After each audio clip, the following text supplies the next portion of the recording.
Grabación número 49, con la introducción al libro de Ageo de la Biblia de la Universidad de Navarra.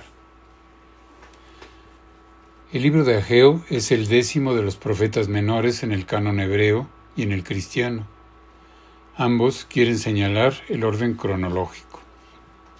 En concreto, con Ageo se inicia el bloque de profetas posteriores al destierro, época persa.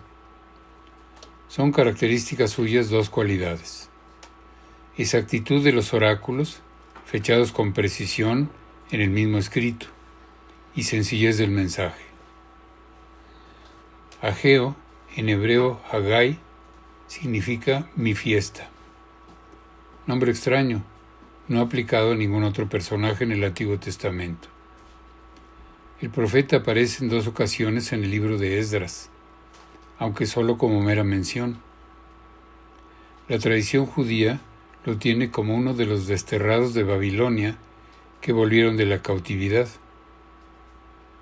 Es posible que su actividad fuera más amplia que los 3 meses largos recogidos en el libro. Junto con Zacarías, participó activamente en la restauración, y en la tradición judía se recoge que ambos profetas estuvieron en los comienzos de la Gran Asamblea, órgano oficial del judaísmo para interpretar la ley.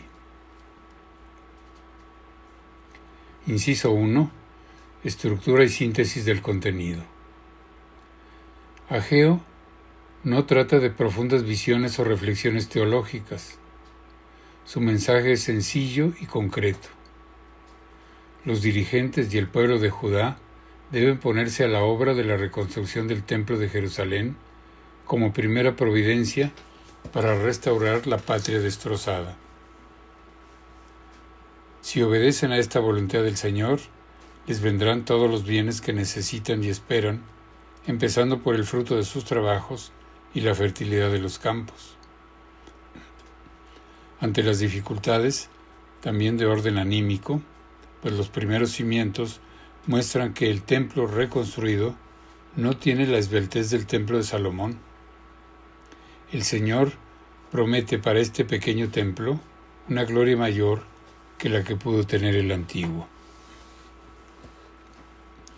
El texto consta de 4 oráculos, bien situados cronológicamente, acompañados de relatos breves sobre la reacción de los jefes y del pueblo. El 4º oráculo consta de 2 secciones un tanto heterogéneas. De ahí que algunos autores sitúen la segunda parte de este oráculo como continuación del primero,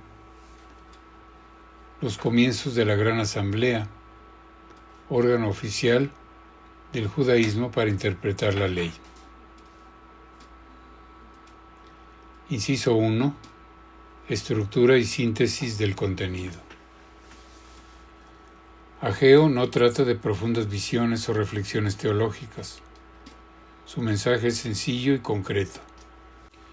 Los dirigentes y el pueblo de Judá deben ponerse a la obra de la reconstrucción del Templo de Jerusalén como primera providencia para restaurar la patria destrozada. Si obedecen a esta voluntad del Señor, les vendrán todos los bienes que necesitan y esperan, empezando por el fruto de sus trabajos y la fertilidad de los campos.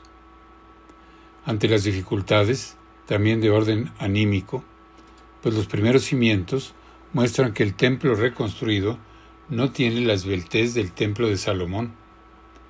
El Señor promete para este pequeño templo una gloria mayor que la que pudo tener el antiguo.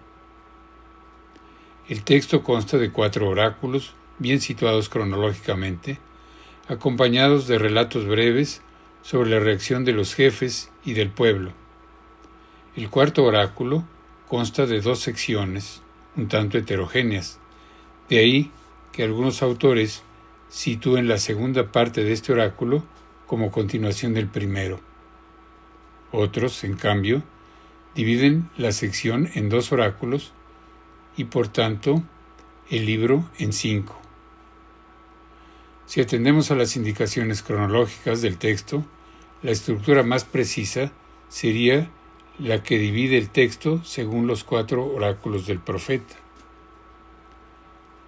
Primero, reconstrucción del templo, capítulo 1, versículos 1 al 15. Consta de la llamada profética a la reconstrucción y de la respuesta positiva de los jefes y del pueblo.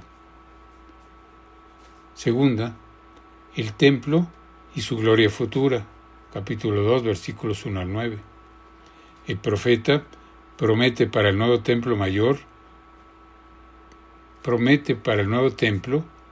gloria que para el primero, el de Salomón. Tercera, la ofrenda digna, capítulo 2, versículos 10 al 19.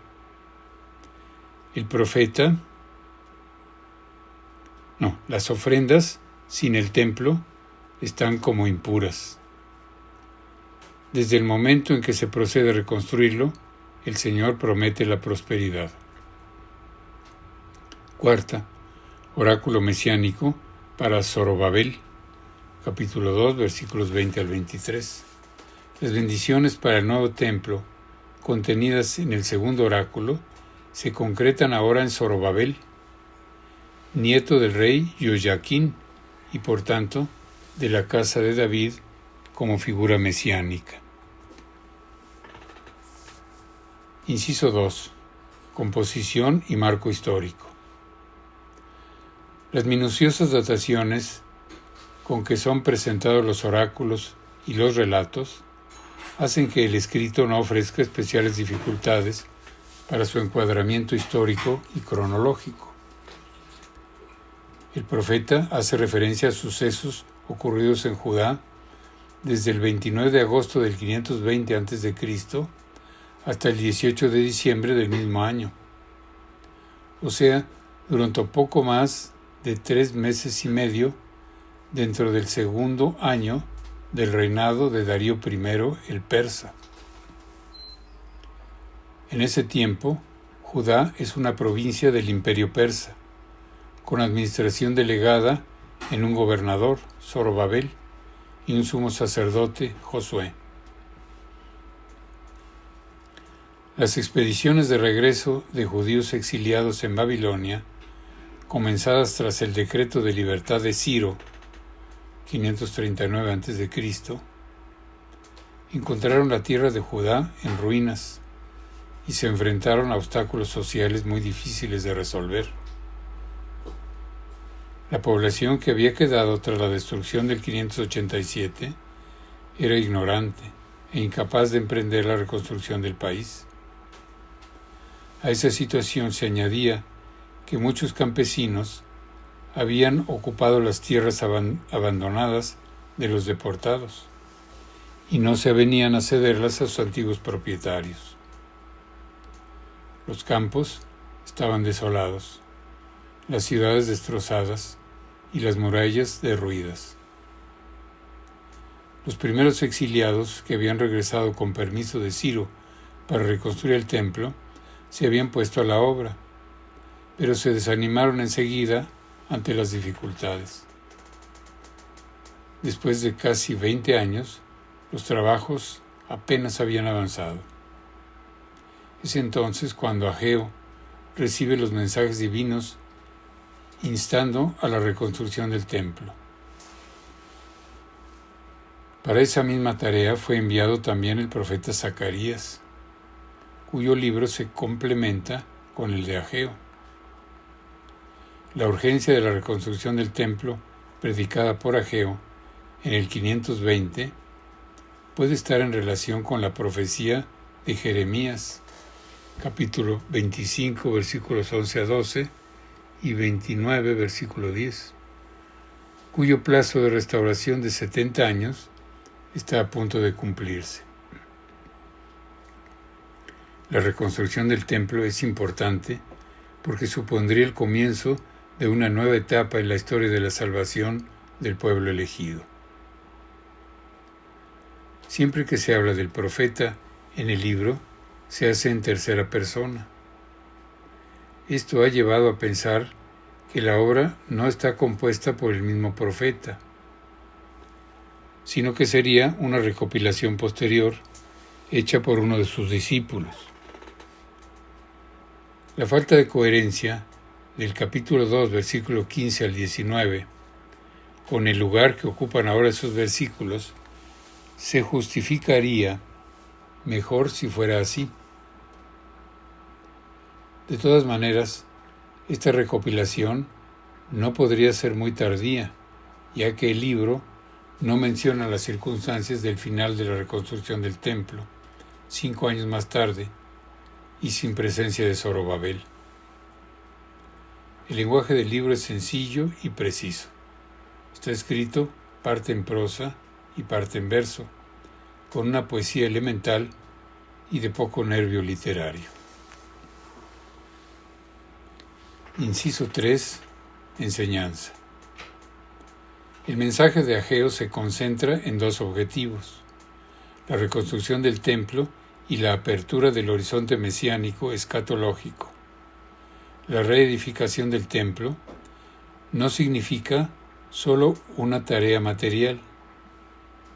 Es muestra de fe profunda en el significado de la presencia del Señor en medio del pueblo y en la soberanía divina sobre la historia.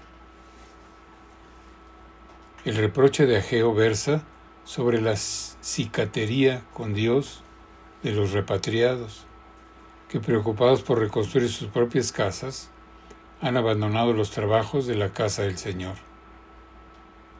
El profeta exhorta a la generosidad y a la confianza en Dios y a que se pongan de inmediato a la obra. De ahí les vendrán las bendiciones divinas y la prosperidad material. El horizonte mesiánico, en medio de la situación tan precaria de Judá, a la vuelta del exilio, implica y exige la fe profunda en el Señor de los ejércitos, que cumplirá sus promesas de salvación dadas a la casa de David. El lenguaje del último versículo de Ageo trasciende las circunstancias personales del gobernador Zorobabel para ascender a un horizonte futuro, escatológico, que entreabre la figura del Mesías. En los profetas anteriores al exilio, el acento se había puesto en las amenazas de castigo por los pecados. Las profecías de los años del destierro habían enfatizado la necesidad de la conversión. Ageo y los profetas posteriores al exilio insisten en la reconstrucción material y espiritual. Inciso 4. El libro de Ageo a la luz del Nuevo Testamento. Ageo tiene poco eco en el Nuevo Testamento, apenas unas menciones. La conmoción de los cielos del capítulo 2, versículo 6, 21, que aparece recogida como una de las imágenes del discurso apocalíptico en los evangelios sinópticos, y el temblor de la tierra del capítulo 2, 6, que se cita en Hebreos 12, 26. En la historia de la Iglesia, el verso más citado es el capítulo 2, versículo 7, que a partir de la versión latina, et veniet desideratus cunctis gentibus, vendrá el deseado de todas las gentes. Fue leído como profecía directa del Mesías Jesús.